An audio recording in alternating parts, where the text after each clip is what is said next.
Hello and welcome, Descendants. My name is Oborrok, and today I'm going to teach you how to easily defeat the Pyromaniac in the First Descendant. Now, right off the bat, this guy is going to recommend and even require 2100 heat or fire resistance, so you're definitely going to want to make sure that your heat antibody is majorly leveled up for this fight. He is also incredibly weak to chill, so you're going to want to make sure that all of your weapons have the chill enhancement on them and upgraded a decent bit, but he is also weak to toxin or poison, so if you don't have chill or you don't have chill on all of your weapons, then you can also use toxin. So now coming over here to our inventory, there's a couple things that I want to talk about. I've seen a lot of comments of basically people saying, oh, my DPS is incredibly high, or I have high level weapons, or my gear is all level 100. No wonder I'm beating these bosses super fast. I do want to preface that I beat every single one of these bosses either in 1 or 2 tries with a fully random team, all with the loot that you get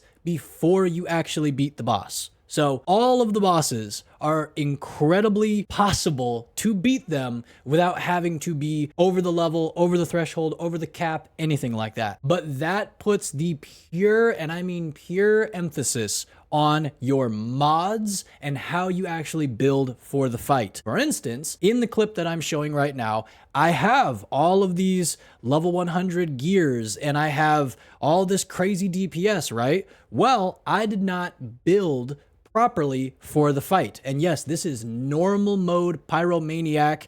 So going in with 100 plus gear and everything, fighting a 66 boss without the correct mods, by the 6.5, 7 minute mark, I had barely started whittling down his health. So you absolutely have to build the correct mods. It is not about your gear. Sure, it looks really nice to have all golden gear that's all level 100, but that really doesn't do much if the stats are not good, and it also does not do much if you are not using the correct mods. Okay, so you can go in with a Thunder Cage that is almost 96,000 DPS with no mods on it, and you're barely going to be tickling this boss. You have to have the mods, and you have to make sure that you are preparing for the fight. And then, yes, every boss is easy and possible to be beat with the loot that you have right now as you're going into the fight. So once more, make sure that you are going in with chill enhancement on your weapons, anything that will also increase your critical chance, critical rate, all that kind of stuff. So you want to make sure that you have that across all of them. You want to make sure that you get your damage up as well. And then on your actual Descendant, make sure that you have heat antibody. And of course, mine is more leveled up than it needs to be for this at the moment, but you're definitely going to want to level that up. So basically, this guy's whole thing is he is very similar to the Executioner. Basically, he does the same thing. He has the same moveset, but he just adds fire to it. And then also he has flaming chains. So he will do different attacks, like when he gets ready to prime his sword and then he starts swinging it, then these flaming chains will come up from the ground and those can hit you. Those can damage you. He has a fire orb that he can throw at you. He has a beam of fiery chains that he can hit you with.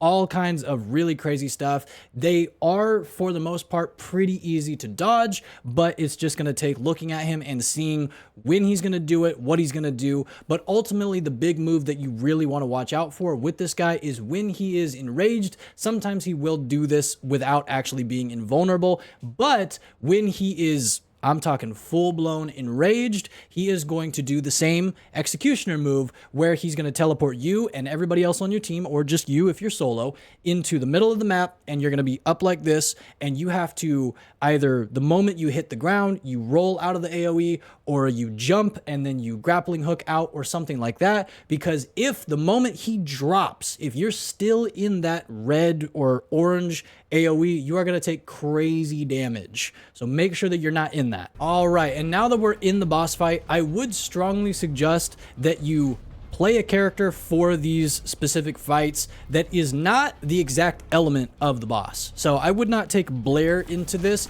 because he is a fire ability or fire element Descendant, and that's gonna counteract. My abilities really aren't gonna damage a fire colossi at all. Now, he does also have the damageable shoulders that you can also grapple onto. So when they are highlighted yellow, I'm gonna dodge that. Hello.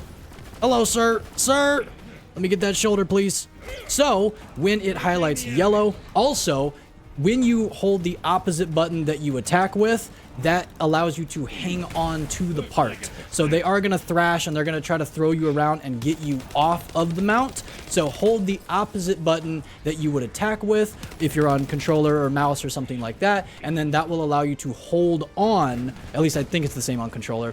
That will allow you to hold on and not fall off when they are literally trying to throw you off. All right, so here's his move where he's going to teleport us into the middle. Just like that, I'm going to jump and then I'm going to grapple out. We want to stay out of that because, yeah, that hurts a lot. That one hurts as well, so stay out of that. It can also use, or not use, but it can also shoot other mini projectiles at you while it's coming at you. So you want to make sure that you are staying clear of all of these attacks. Also, get rid of all the kingfishers because he will spawn a plethora of them. I mean, look, there's already like 10 of them. So you want to get rid of those because they can definitely become a nuisance, but also they're going to give you health. They're going to give you your ammo. They're going to give you MP. So definitely take those out and don't let him spawn a crazy amount and just have them there.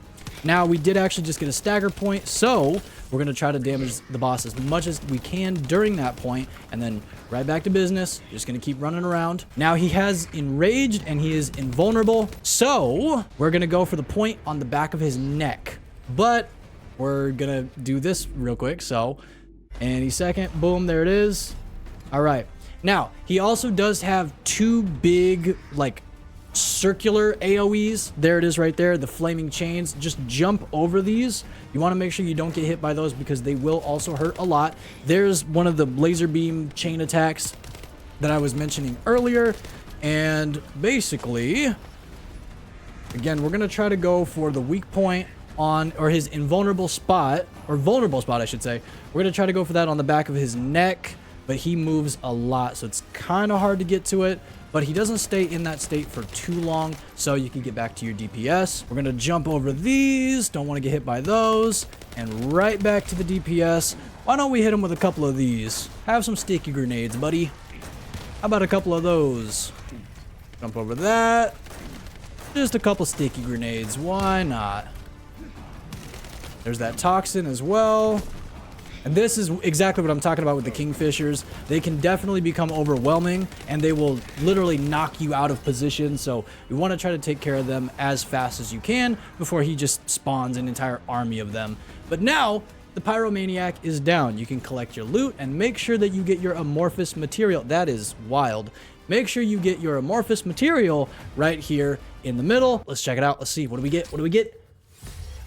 Hey, that's something that I needed. Let's go. But just like that, even though the Pyromaniac looks like a really scary boss, or he may be really, really hard to fight, just remember that you have to prep for the fight. You have to use the right modules, maybe a little bit of team coordination if you're playing with some buddies or something like that, or you can type in the chat if you're playing with randoms or something. Now, if you have been enjoying the First Descendant, let me know what Descendant you've been using, and if you have been enjoying the First Descendant to the point of wanting to get the Battle Pass or any of the cosmetics, but you don't already have a creator code selected, I would massively appreciate it if you use my creator code. There will be a link to that in the description down below, and everybody that uses it, I seriously appreciate you. But that's it for the Pyromaniac, so go ahead and head back to Albion, Descendants. I'll catch you in the next boss guide.